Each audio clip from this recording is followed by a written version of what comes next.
Hello, I'm Professor Lieu. Welcome to our live stream. Today, I am announcing the February Art Dare, which is the elements of art in real life. If you would like to grow as an artist and you can't afford an art class, we've got everything you need here at Art Prof: critiques, tutorials, and professional development. As a reminder for those of you guys who have not been following our Elements of Art series, the elements of art are a number of concepts such as form, value, color, texture, line, space, and shape. And really, the way to think about these, they're the basic building blocks of how an artwork is created. And oftentimes, it's easy to forget about these. They're so basic and so much the foundation that I think actually the more experience you have as an artist, the more likely you are to not think about these as much as you really should. So this is a great refresher. Doesn't matter what stage you're at, how much experience you have, these are all really great to revisit anytime you can. We so far have covered 4 of the elements, so I would recommend you guys go back and you watch these videos because that'll give you guys more insight about the specifics of each element. And what we try to do in those streams is to show you guys artwork examples that, for example, like this Anthony Gormley piece that really shows off value, or for example, the stream that we did about shape, where we show you guys artists like editorial illustrator Malika Favre, whose work is clearly very much deeply rooted in shape. And that's a common way, I think, to understand the elements, is to say, okay, well, this is what the element is. Let's look at some examples like Al Hirschfeld, who is phenomenal at how to work line. But I think sometimes what's tricky about this stuff, and tell me in the chat if you guys think this is the case for you, you can understand what something is. You can see it in a piece of artwork and say, oh, yes, I understand shape. I can see looking at this Anselm Kiefer painting, I can see the texture.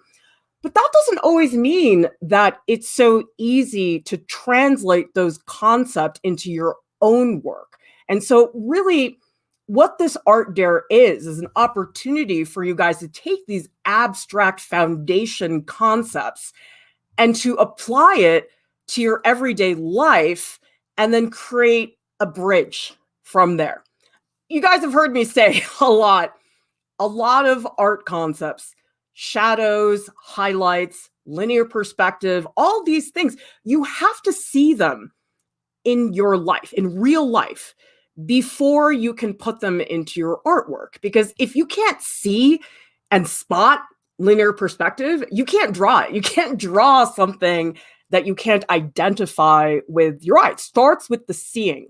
Because so many people, I think they think art is all about your hand. Oh, well, my hand did this, my hand did the oil painting. And yeah, that's true. That's a big part of it. But I actually think a huge part of being an artist is seeing.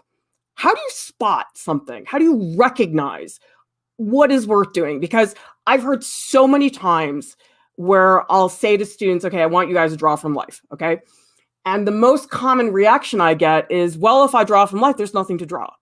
And so this is the challenge. Those of you guys who are telling me there's nothing to draw if I draw from real life, you're going to see there's a lot to draw, but it's really about training your eye to recognize certain ideas that are out there in the world.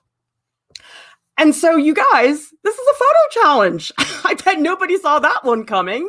We've actually never had a photo challenge before. So I thought this would be really fun for you guys to utilize a whole other part of your brain. And you can do whatever version of photography you want. You can do it on your phone. If you have a fancy camera, you want to use a Polaroid, whatever version of photography you guys want to use. And there's also options for other media as well. But the whole point of the art dare is it begins as a photo, and then where you guys take it is totally up to you. Yeah, like Zachariah says, after the complementary color stream, I see color schemes everywhere. So that's what we're going to ask you guys to do, is to record that moment where you look at the sky and go, oh my gosh, there's complementary colors here.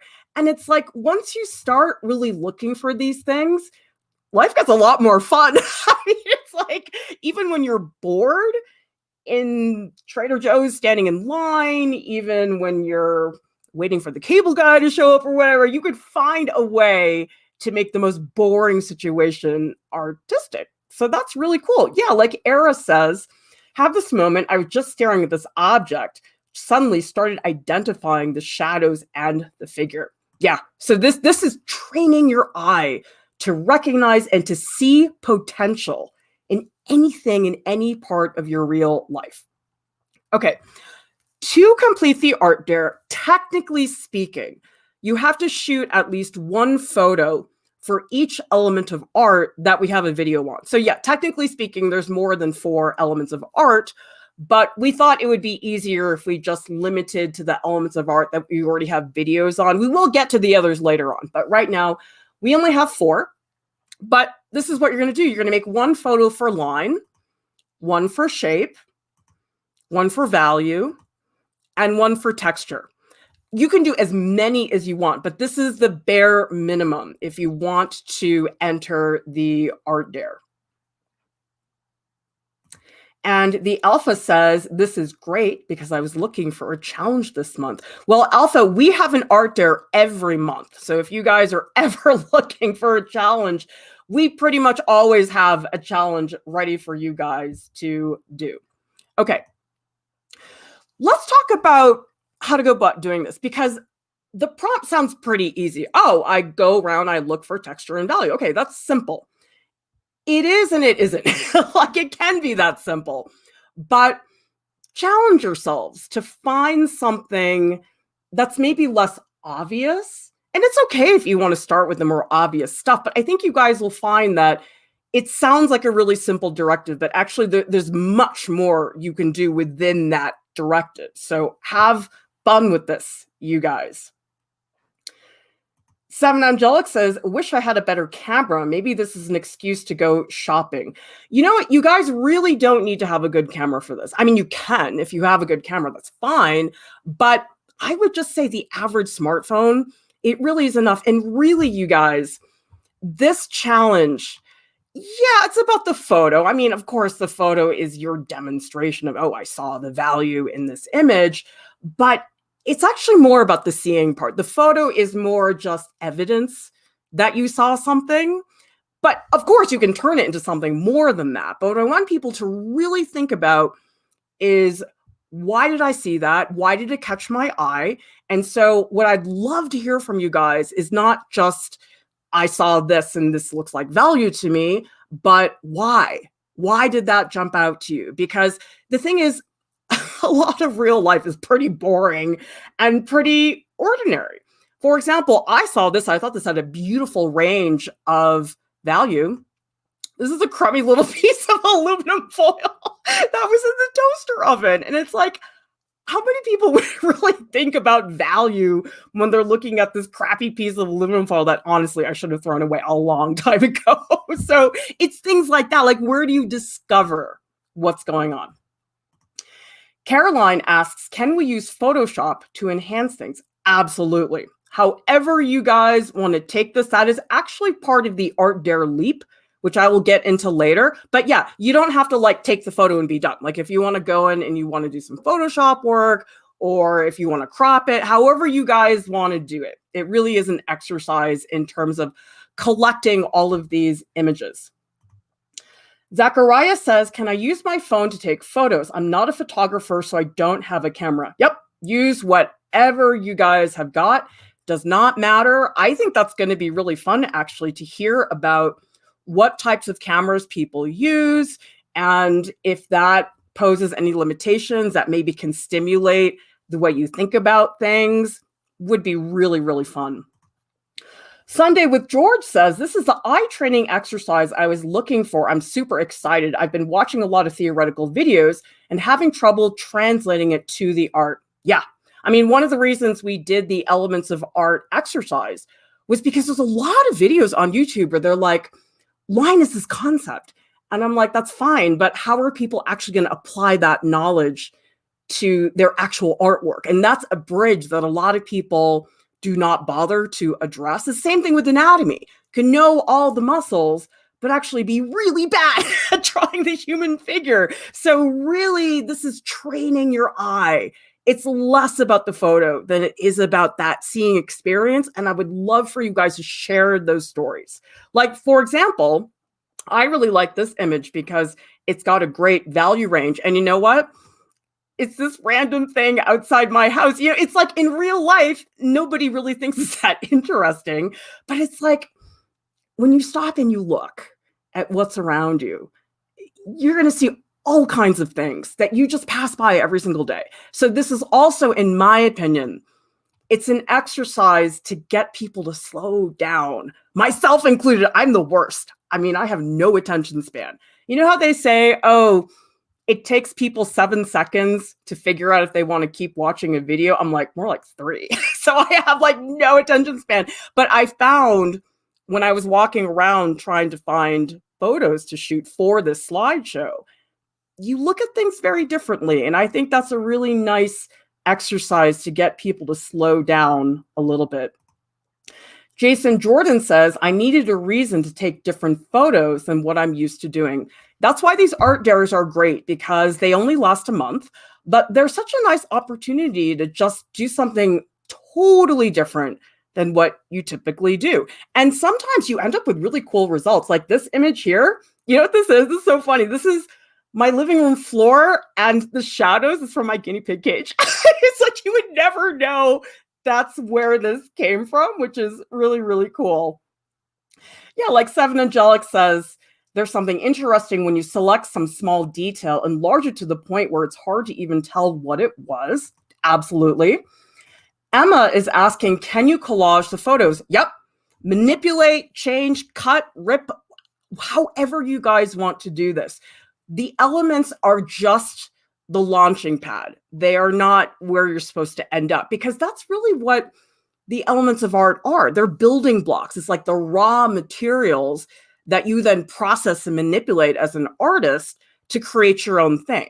So we're not looking for anything specific. We just want you to see the elements in real life, figure out what you want to do from there. For example, this is kind of a cool photo. I mean, I'm not an amazing photographer, but you know, it doesn't look hideous. You know, this is my sink. It's like ordinary stuff that's like so, I mean, every time I look at the dishes, I'm like, oh God, please, no, they never end. And so I thought, okay, this is a more positive spin on my sink full of dirty dishes. So it'll sometimes maybe get you to look at things a little bit differently. Oh, I really like this comment from Alicia, who says, I feel like this is great for mindfulness practice. People don't slow down the way that they should anymore. And I know when I was a kid, I really do think people are in a rush more than they were 20 years ago. So there's a way for you guys to slow down a little bit and have an excuse. Kian says, so can we manipulate the photo to an extent where it doesn't look like the original photo? For example, double exposure or digital collage. Yep. Go as far away from the original photo as you want.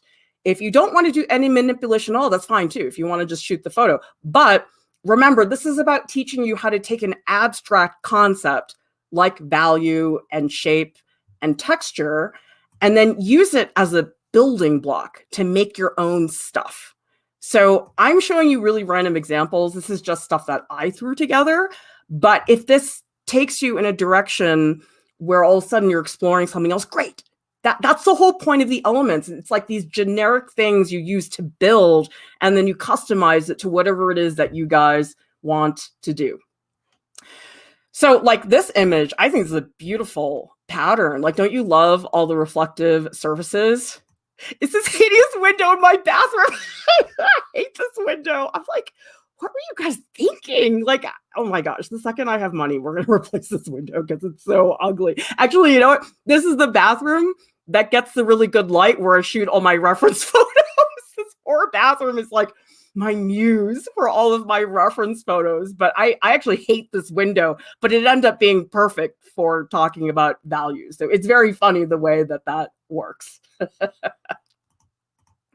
Okay, so if we take a look at shape, this one's pretty fun. And you know something? I actually think when I was walking around taking photos, this one I found harder to do because I felt that as I was shooting the photos, I was getting very object based. And I don't think I liked that about the way I was doing it. I felt like that was a very obvious pitfall that I just fell into really quickly. Like, this is my pizza peel just hanging on the wall. It's a very sad pizza peel because the sides broke. Oh my God, I need a new pizza peel. You guys are like learning way too much about my life tonight because every object that I'm showing you guys, I've interacted with in some way. And so I think in some ways, this is also a little bit of a personal narrative. The shapes that you see, why you see them, they do speak about what type of person you are.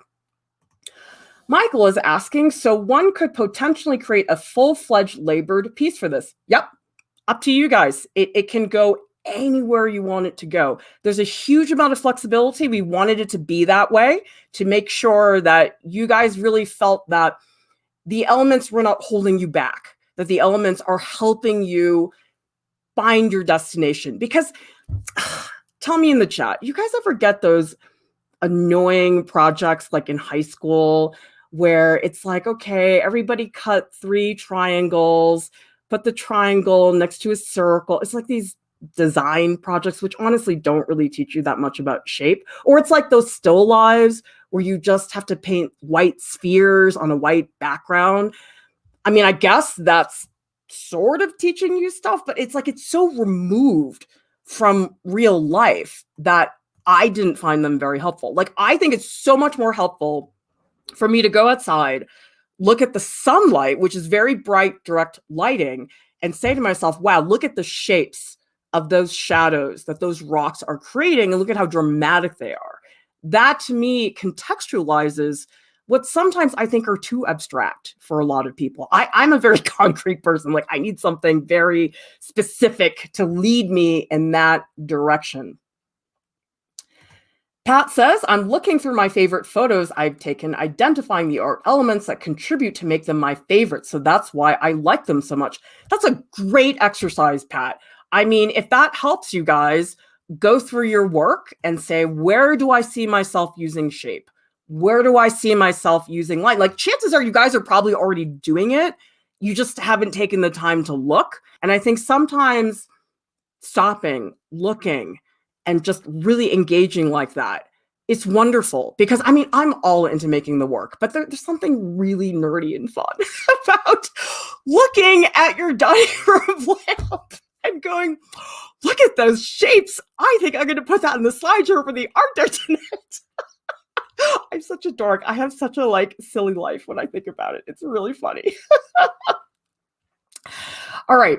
Ooh, these are really cool. You know what these are? I went for a hike with my family, I think 2 weeks ago, and we walked up into the mountains and it was snowy. So there was snow in a couple patches. There were snail shells on the side. I was like, what? Like, why are there snails? It was so bizarre.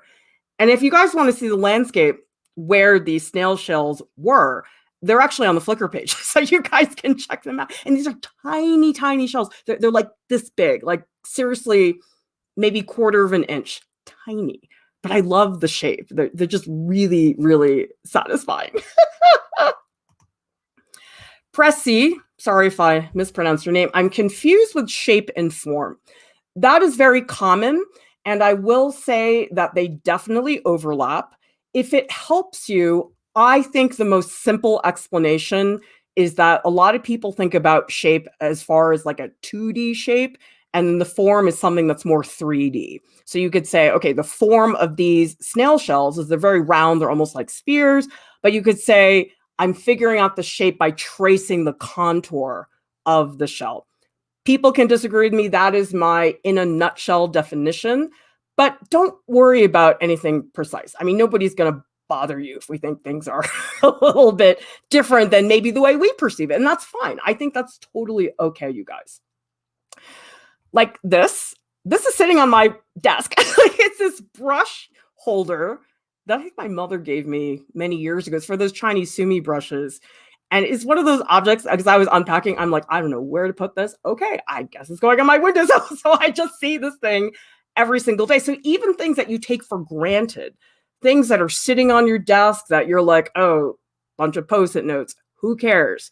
That could be part of that. And I think it's this idea of really seeing potential in anything, because a lot of people will say, well, I don't know what to draw, or there's nothing interesting. And I'm like, that's because you've decided there's nothing interesting. It's not interesting because you have not taken the time to find the potential. So that's what we're trying to do here. I like this comment from Lisa, who says, seems like what makes the final photo interesting, though, is the composition. Absolutely. And so that's why for a lot of you guys, you probably will want to do little post-production, whether that's just cropping it differently or you want to do some manipulation in Photoshop.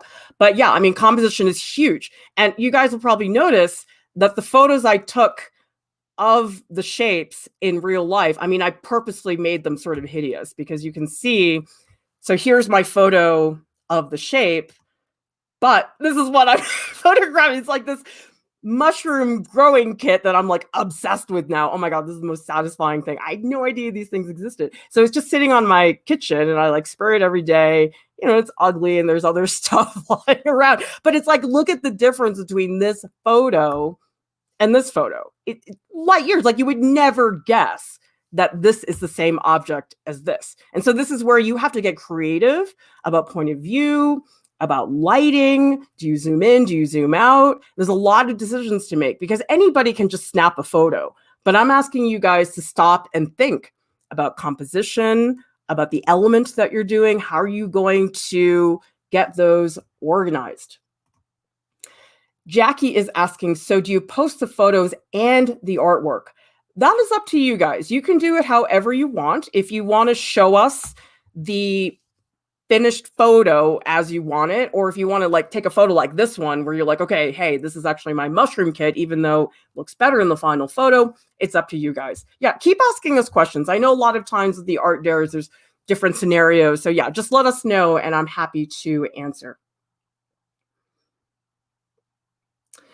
And B-Dog Boo says the best, quote, basic project we had to do was make pieces based on the words discovery, flight, freedom, using only straight lines and no representational objects. Well, see, but that's really getting you to think about what those lines mean and what the arrangement insinuates. So yeah, that sounds really cool.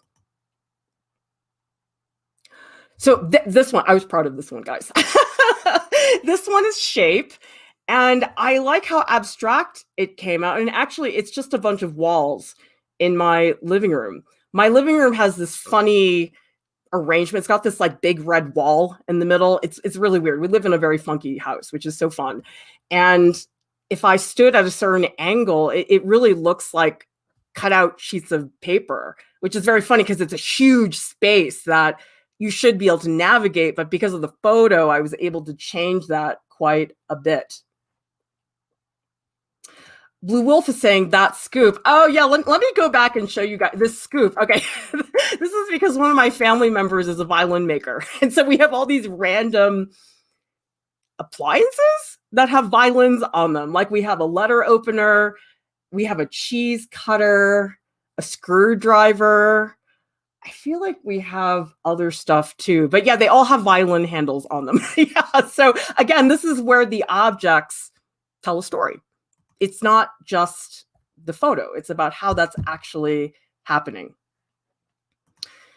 Shaim says, Clara, you're fueling my tendency to stare at random stuff. My parents are already concerned every time I stare at trees outside my windows. I love that you're doing that. Come on, you could be playing video games. I would rather my kids stare out and look at elements of art than play video games. I'm nothing against video games. I'm just saying your typical person would probably rather play video games. And then this is really fun when you see shapes that overlap, because this is actually brick wall, and I really like this branch that goes over it. And then you can see if you go back, it's actually this horrible bush that apparently grows like crazy in the summer. But I liked that overlap. And so it does not have to be one object. You can look at how different things interact to create that element. Well, a lot of people are very curious about my mushroom growing kit. Soyton says, are you looking for hallucinogenic inspiration? And Bicycle Lady says, are you harvesting the mushrooms and eating them? Yeah, you can eat them. Isn't that so awesome? They did not taste like the mushrooms at the grocery store. Like, we harvested some, I think, a week ago, and it really tasted very meaty, and they were not as mushy as the grocery store mushrooms. They were amazing. I mean, I am like so obsessed with these growing kits. I want one like all the time growing. It's really, really fun. Keegan is asking, are we allowed to do paintings or drawings? Sure. I mean, one thing you can think about, it's up to you guys how you want to do. You have to take a photo. Okay. It's got to start with the photo. But if you want to take the photo and do a painting from the photo, or you want to take the photo and paint on the photo, that's fine. But you have to have a photo as a means of completing the art there. And then where you guys take that is totally up to you. I mean, I think it's great if you guys can start to do that. Now, you can also look at shape. I mean, I feel like I kind of cheated with this one. I don't know if you guys recognize this shape, but this is a salt and pepper shaker that my sister bought for me many years ago. And it's by the Hungarian industrial designer Eva Zeisel. I don't know if I'm saying that correctly, but I just love her shapes. Her shapes are so voluptuous and organic, and they're just like really satisfying. So I sort of feel like this one was a little bit easy. I feel like I didn't try very hard. It was sort of like instant image, but that's fine. I mean, you guys can do as many as you want. I mean, I think this is a great chance to do just a large quantity and sift through a lot of the images. So for example, you might say shoot 10 images to represent shape, but then decide, you know what, only one of them came out good, or maybe two of them only came out good. So just because you shoot 20 photos for this, it doesn't mean you have to show us all 20, because I know when I shoot photographs, I can never just shoot one. Like if I'm shooting reference photos, I'll shoot like 100 and then maybe get 2 or 3 that I like. So I would recommend those of you guys who don't have a lot of experience with photography, quantity is on your side, and it's awesome that everything's digital. Does everybody remember when you had to like drive to CVS and like develop your 36 roll of film only to have like half of them come out blurry? God, I don't miss those days. But I do recommend you do that. Shoot a large quantity and then come back and sort through, because I just find that inevitably something happens, because I'm not a professional photographer. And so I don't trust myself to do that. And even professionals have to do that as well. So quantity is very, very helpful. Shaim says, mushrooms are so amazing. None of them look exactly the same. Oh, and they all have their own story. I mean, like, I don't know if I didn't mist it enough, but half of it is all dried out. So I don't know what I did. But anyway, I wonder if maybe in Utah, because it's the desert, maybe it was too dry. They said not to mist it that much, but it started drying out. So I think next time I'm going to have to do that a little bit more. So like this one, I think this is really beautiful, but it's this like gross pile of wires like next to a Barnes and Noble's back. Like we're still not moved in. I know, it's so sad. We've lived here for at least a few months now. We still have not moved in, but it's like something like this, which normally I would be like, oh, I can't believe we haven't put that away. It should be in the closet somewhere. But then it's like you stop and you look and you go, wow, that's really cool. That actually has some nice layering, and it's actually sort of fun composition. And I liked how the lines went over the floor. So yeah, you can definitely get an appreciation for things that are maybe bothering you that are sitting around the house. This is really cool. B-Dog Boo says, I still get a disposable camera every time I go on vacation. Oh, yeah. Seven Angelic, you had to mail the film away to have it developed. And Tom G says, I remember those little envelopes filled with photos mostly out of focus. Oh, guys, it was so painful. Like when I had to shoot reference photos for portrait commissions, I remember I would shoot like 6 rolls of 36 each and get like 5 photos that actually were usable. Oh, it was so painful. All right. Now, how you guys interpret these is up to you, because as somebody asked earlier, oh, well, I'm confused about the difference between shape and form. Some people might look at this photo and say, oh, well, to me, that's shape. That doesn't look like line to me. However you perceive it, because again, everybody has a different take on what defines line, what defines shape. And maybe it'll inspire some of you guys to write something about that in your sketchbook or on Instagram if you want to explain it to us. I'm so curious to hear about what stops you in your tracks to say, hey, I got to shoot a photo of this because I see value here. That could be really, really fun. This is my potato masher. I mean, isn't that funny? It's just like sitting there, but it's great. I just loved that line rhythm. Or sometimes it's something that's very blatant and very easy, where it's like, whoa, look at that creepy tree. That's awesome. Edward Gorey would be so happy. He's an illustrator for doing creepy, like, more mushrooms. I know. I just love mushrooms. Like, how can you not like these? They're so cool. I just look at the lines, and it's like every single one is different. Some of them are lighter, some of them are darker. I mean, I just can't get enough of that.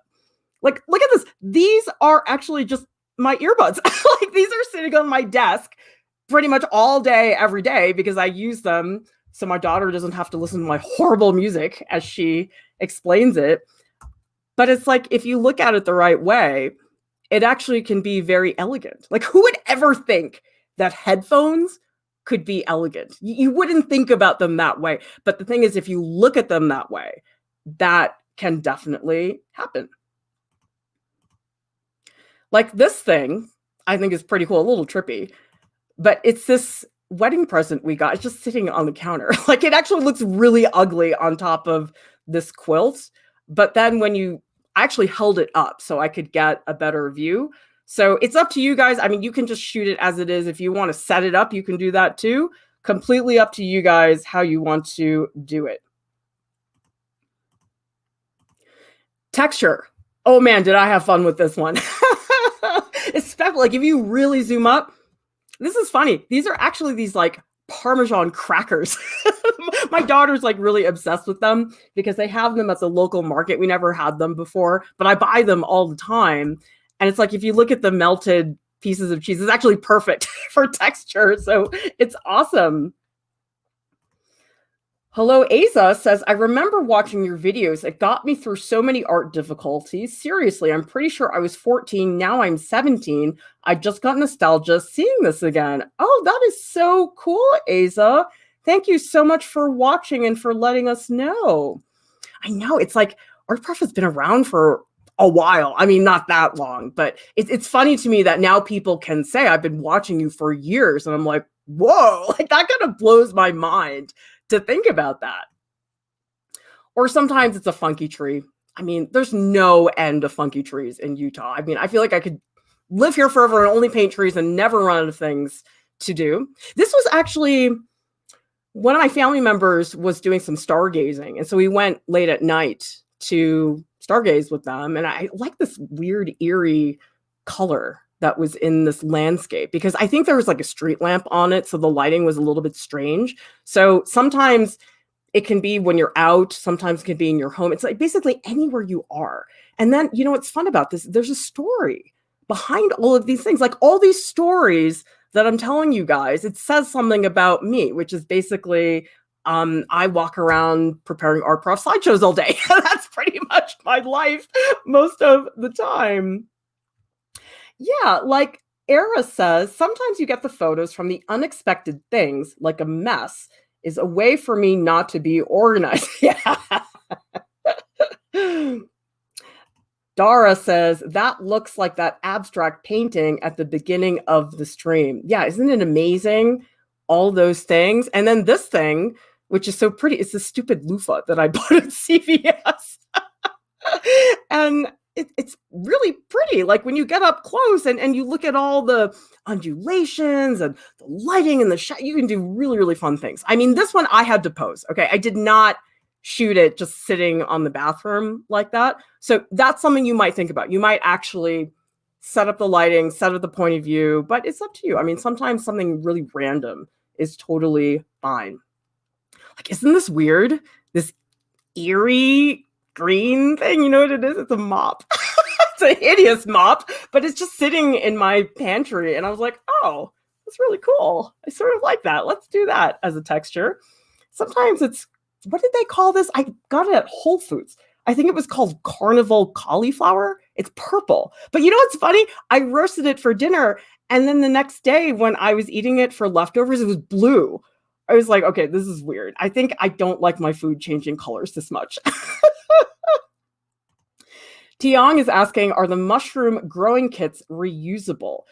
You can harvest them multiple times. I think the company said that on average, they harvest 2 or 3 times, but they said that some people have actually gotten them to harvest 6 times. So I think it depends. But yeah, if you guys want to check them out, I'll put the name in the chat right now. It's called Nearby Naturals Florida.com. I can't remember the exact URL, so just look up for Nearby Naturals Florida. Geez, they should like sponsor me for the shout out. And this is actually pillows. You know what's funny? We bought this couch and the couch is awesome. I mean, it's so awesome that I actually try not to sit on it in the middle of the day because I always end up falling asleep because it's so comfortable. The thing is, it came with these like hideous pillows that we kind of don't like. We didn't know the pillows came with the couch. We were like, oh, okay. So now we have these like fur animals as pillows on our couch. I'm like, okay, I guess. I mean, it's fine. They're fine. They're just not what I would have chosen if I'd known that they were coming with the couch. This is cool. This is at the top. Actually, this is the snail shells were on the way to the top of this mountain. So yeah, that was another fun little moment. And then this is just a funky tree. And this, I think, is really pretty looking until you realize it's a box on top of my sad bathroom, which I guess is now like part-time photo studio. So there's a lot of fun things that you can do. Yuki says, time to glue some googly eyes on the pillows and name them. Oh my God, I need to do that. I bet my kids would love that. Actually, that would make them a lot more fun to live with, you know? No, WC, my guinea pigs are not that hairy. They're also not that big. Anyway, you guys can see them. They're on the Flickr page. So here's the Art Dare Leap. Okay, the Art Dare Leap is to manipulate every photo you make using any media.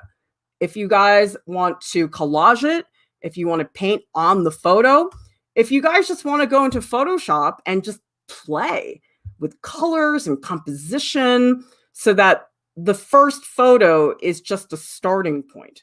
Okay, now remember, the Art Dare Leap is not required. The Art Dare Leap is just an extra layer of stuff. Those of you guys who want to get ambitious, who want to do more than just a couple pieces, but again, you only have to do 4. 1 photo for each element to actually complete the Art Dare, and that's totally enough.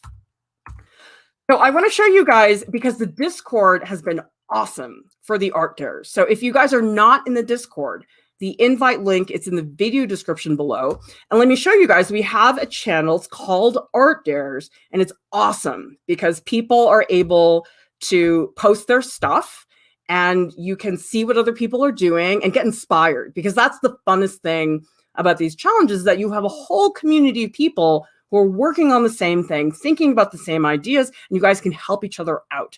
I've seen a lot of people just do wonderful work supporting each other in those Art Dares. All right, so to get all the information as a reference, you guys want to go to artprof.org, click on Art Dares in the menu bar, and that will take you to the main Art Dares page. So actually this page, and by the way, we have an email list, because I know some people were like, oh, well, how do I know when the new Art Dare comes? I mean, we always announce it the first day of the month, but if you want to sign up for the email list, we always send an email at the beginning of the month to remind people about the new Art Dare. So you can just click on that button that will take you to the email list.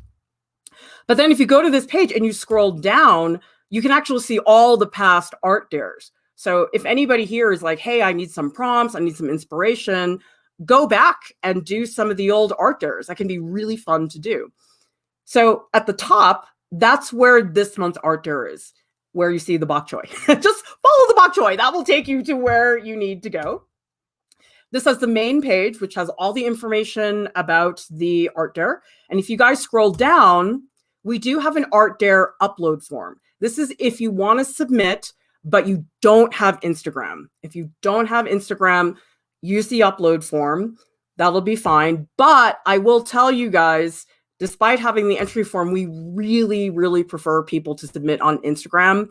It's a lot easier for us to keep track of things. But again, the upload form is there in case you guys need that. So you want to tag us, art.prof, and use hashtag artprofdare, because we love showing off what you guys are doing. So usually what you guys will see is I always have a highlight that's in our profile page that's called February Art Dare. And then it's really fun because you can tap through the highlight and see all the other entries and see what other people are doing. It's really, really fun. So that's really like half the Art Dare is like working with this community so that you're not feeling like you're totally making your art in a vacuum. It's really, really cool. So like these are some of the Instagram stories. This is from this last month's Dare, the January Art Dare, and you can click through and see what people are making. So again, this is the Discord. This is the Art Dares channel. And another place you guys can get the information is in the Discord. In the Art Dares channel, we do have a pinned message. So if you guys just tap on the pin icon, you'll see this message where I link to the main Art Dare page. We give you some basic guidelines. You can sign up for the email list. You guys can always ask us, but we're just trying to make everything as accessible as possible.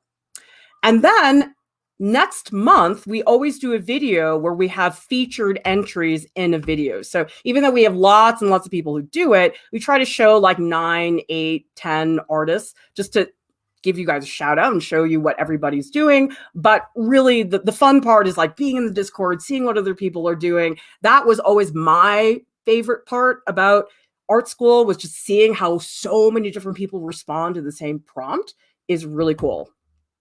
We have so many cool prizes, you guys. So honorable mention, we've got my book, access to the voice channel, and you guys are going to want this.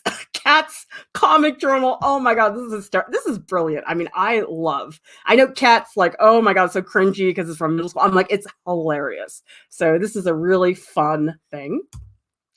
And then prize winner has the options. You can get a free portfolio critique, Instagram website critique. Will give you 5 months access to the Discord voice channel. Lots of cool things that you guys can win. Art Prof has a podcast. It's available on Spotify and also on iTunes. And in a few minutes, I will be hanging out in the Art Prof Discord. Please meet me in the post live streams channel so we can chat more about dorky things like elements of art and composition. Subscribe to the Art Prof YouTube channel so you can continue to grow and develop as an artist.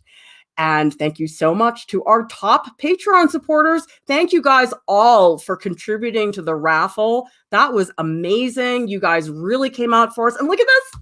We have a second slide. Isn't that awesome? That was so, oh my God. I was so happy to add that second slide.